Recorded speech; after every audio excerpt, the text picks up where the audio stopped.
10.2 के पहले जो फार्मूले हैं, अंतःखंड रूप, प्रवणता रूप, ढाल का और लंब रूप का समीकरण मैंने बता दिया है। संरेख होने की इसमें ये भी है, अगर दो ढाल बराबर होंगे यानी कि उनके P1 और P2 equal to P into P1, तो वो भी मैंने बता दिया है।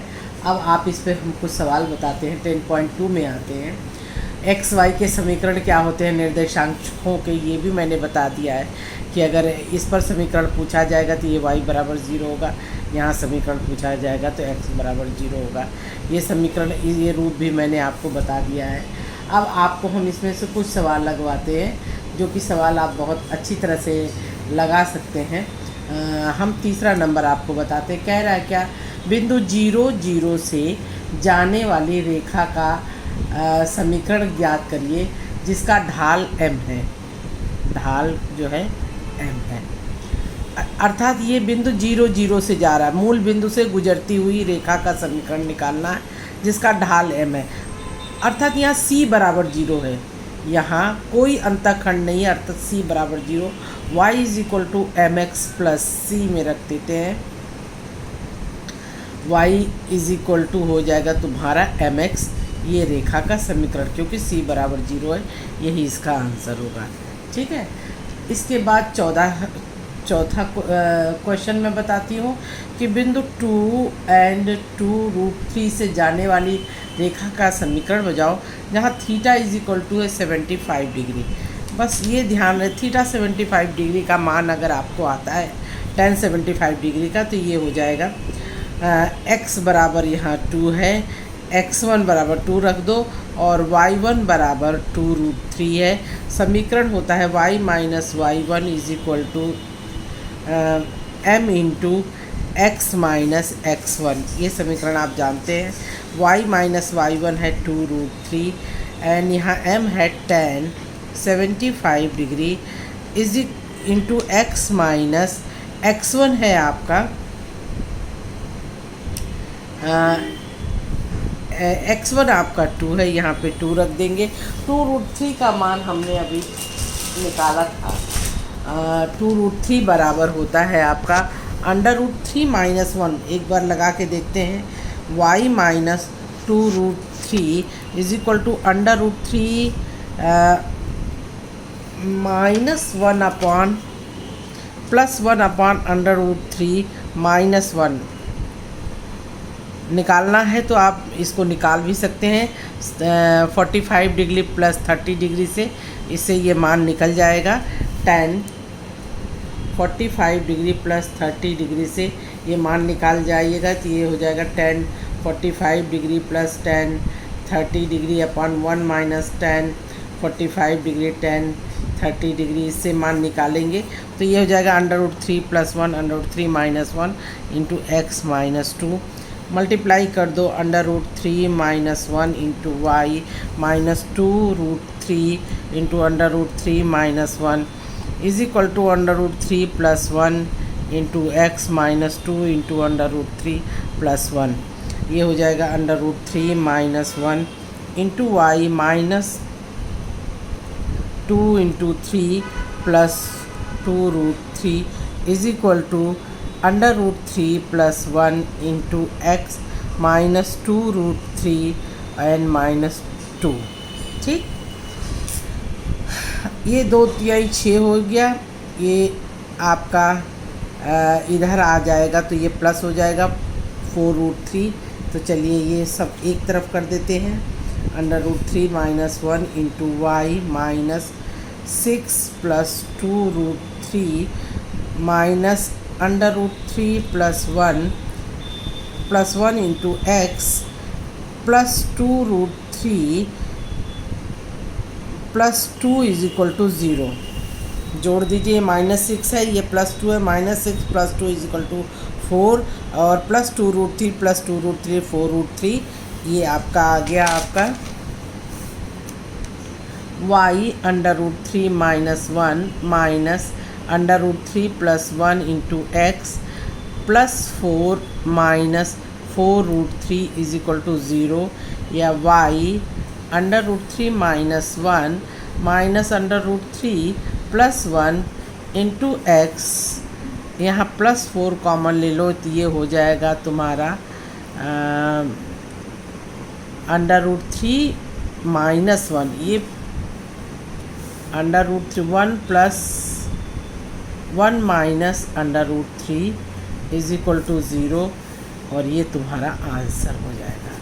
ठीक है बच्चों, इसको इसी ढंग से कर लीजिएगा। इसके बाद हम आपको बताते हैं चौथा क्वेश्चन आ गया। ये सारे क्वेश्चन आपको आसान है, नवा क्वेश्चन थोड़ा सा समझना है तो बहुत आसान। कह रहा कि एक त्रिभुज है PQR, एक त्रिभुज है जहाँ शीर्ष P का निर्देशांक 2 1 है, Q का निर्देशांक -2 3 है एंड R का निर्देशांक 4 5 है। तो कह रहा R, शीर्ष R से जाने वाली मध्यिका, ये मध्यिका जो भी ये जाती है, ये मध्यिका सामने वाली भुजा को 2 बराबर भागों में बांटती है। यदि किसी त्रिभुज की कोई मध्यिका है तो वो सामने वाली भुजा को 2 बराबर भागों में बांटती है। मान लो ये हम RL कर देंगे तो ये हो जाएगा A और ये भी हो जाएगा A। अब हमें कह रहा क्या, इस बिंदु का समीकरण यदि हम निकाल लेते हैं तो इस रेखा का समीकरण हम निकाल लेंगे। ठीक है, तो कैसे निकालेंगे? RL यहाँ लिखो, चूँकि RL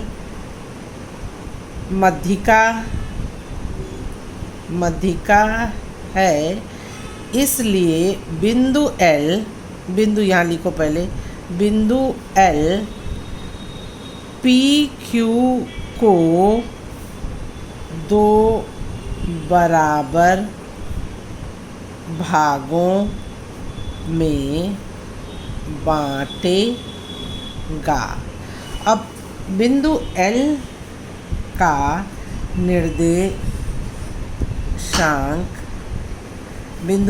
निर्देशांक ये हो जाएगा तुम्हारा, ये हम कैसे निकाल सकते हैं? PQ का मध्य बिंदु, यानी इसका x बराबर हो जाएगा x1 + x2 बटे क्या नाम है 2, यानी x1 2 है प्लस -2 बटे 2 यानी 0 बटे 2 बराबर 0।